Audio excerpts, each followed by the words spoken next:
If I had told you 6 months ago that the Iranian military would be utterly defeated, that their nuclear sites would be obliterated, what would you have said to me? You wouldn't have believed it. If you listen to some of the demagogues and the propagandists on these different platforms, you would have believed we were headed for World War III. The Islamo-Nazis in Tehran or anywhere, their mindsets don't change. They're in a forever war against us, against the West, against humanity, against a civil society. We took out their nuclear sites, which was fantastic. We needed this commander-in-chief in our military to do it, and the Israelis took out everything else, to be perfectly honest. And they needed to, and we needed them to do it. But the regime stands. And if you say, well, the regime stands, that's a problem. Ooh, you must be a warmonger neocon. No, the regime stands.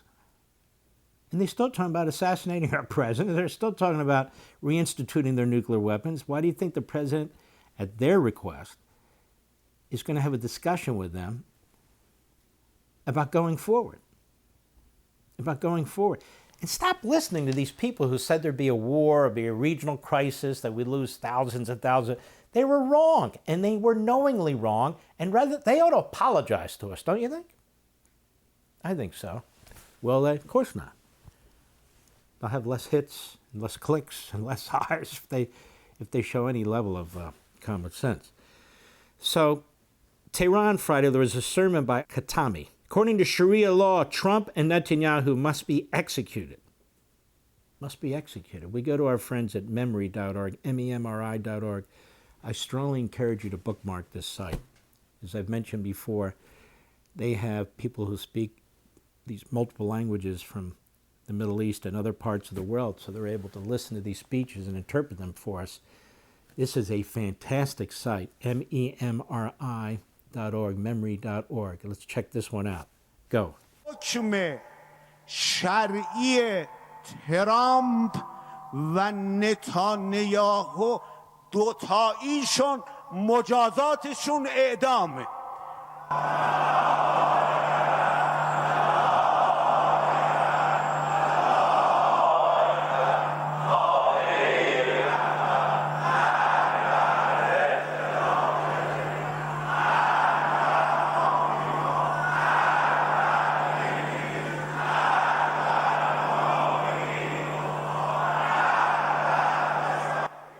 سه عنوان فقهی اعدامی دارند. یک، آدم کشتن.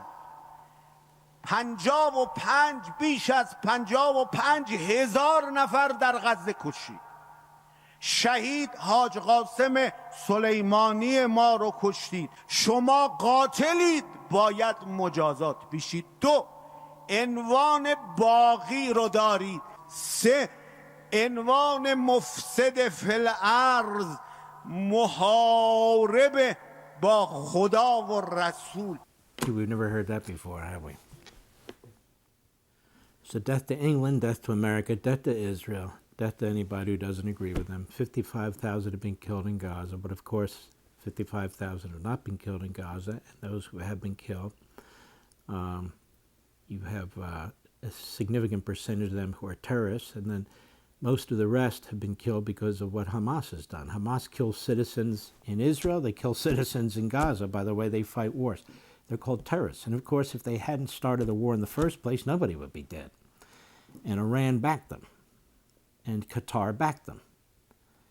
And so that's that situation. But does that sound like a guy who's ready to negotiate a peace deal? So the fact is that the Iranians will negotiate. Maybe they'll come up with another deal and so forth and so on.